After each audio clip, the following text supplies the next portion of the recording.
Now let's see what happens if we swap it around, so that Kevin becomes the waiter and Mr. Driscoll becomes the customer.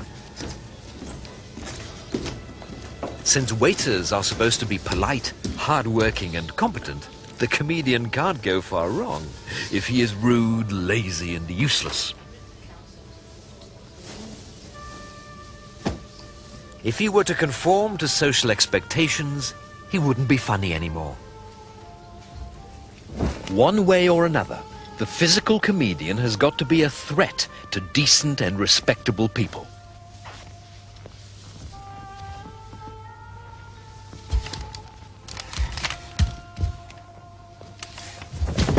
He may be aggressive or he may be affectionate, but the comedian is always causing offense and spreading confusion.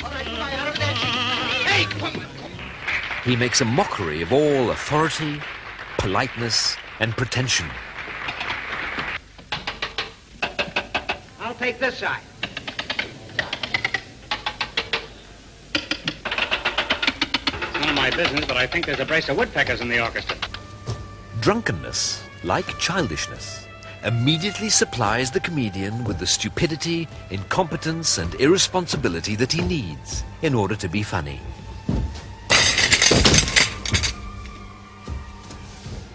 The physical comedian is certainly no match for the verbal kind when it comes to flashes of searing insight. Visual comedy is a more blunt instrument. But this means that everyone can understand it.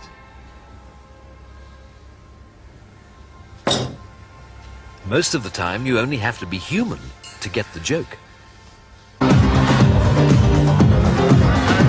Since he is such a maladjusted outsider, the physical comedian finds it hard to form normal human relationships. With women, he is bound to get it all wrong. Let's have a look at 3 different approaches from the comedian's manual of sexual relationships. This first one we'll call the romantic approach. His emotional age zooms up from childhood to early adolescence. This leads us straight into the comedy of embarrassment, as all his efforts to appear impressive are bound to come to grief. Nice party. Sorry? I say nice party.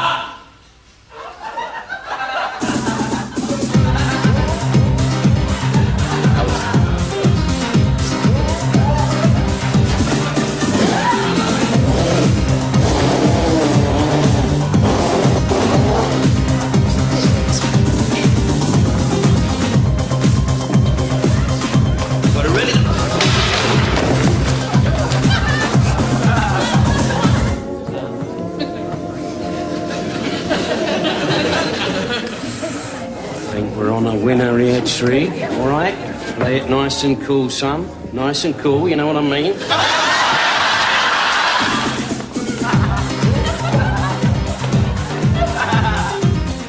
A second possibility is the direct approach. The comedian simply ignores all codes of proper behavior and acts immediately on his desires.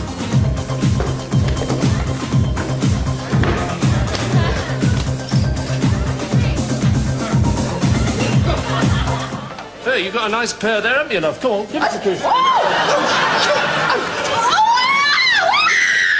Shut up, you silly bitch. It's only a bit of fun.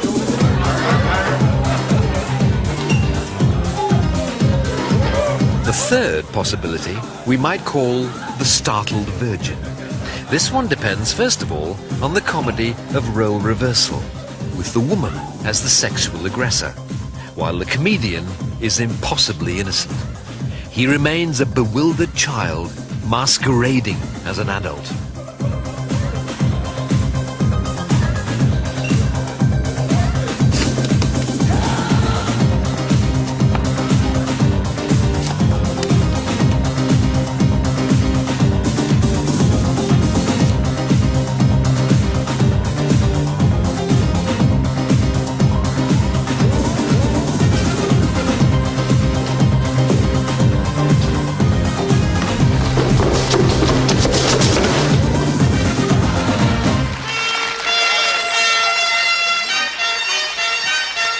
The physical comedian is really the ultimate outlaw. As we've seen, he breaks all the rules of decorum and convention.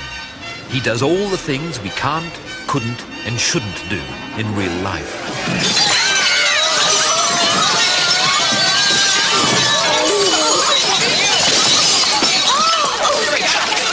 You can't break the rules without getting into trouble.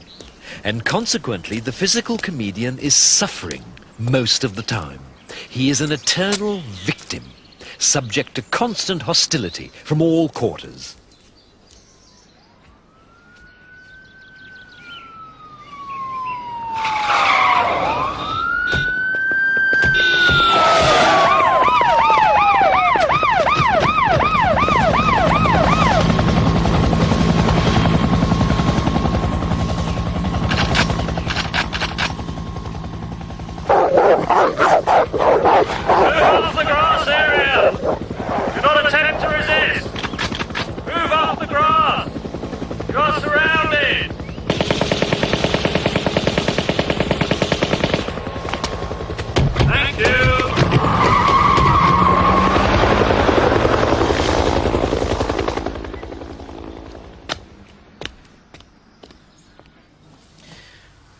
Well, that's about it.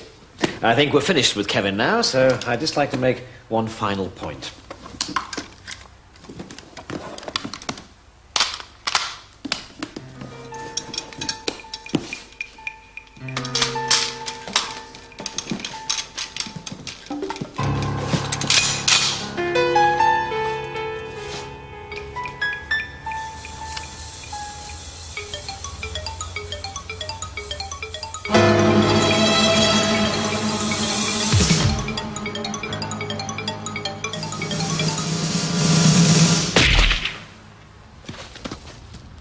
The final point being that the physical comedian is indestructible.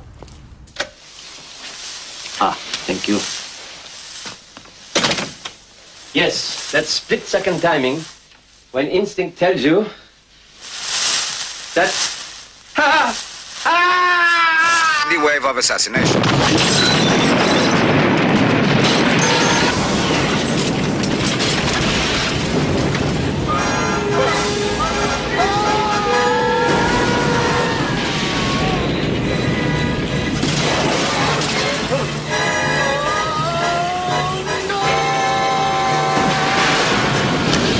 Whatever the odds against him, the comedian always survives to walk away at the end of the story.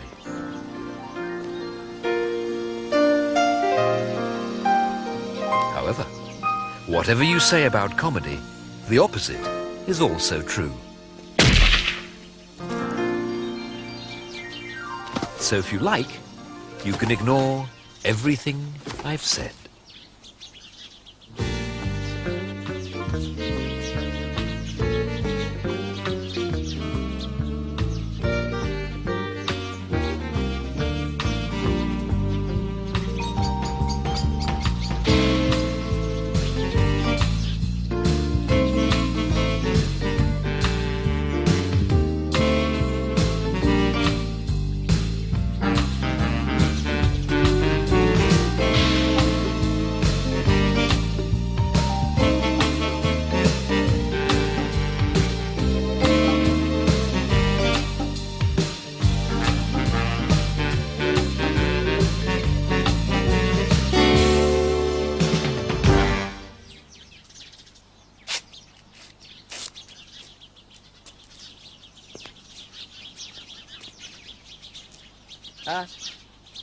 Was that okay?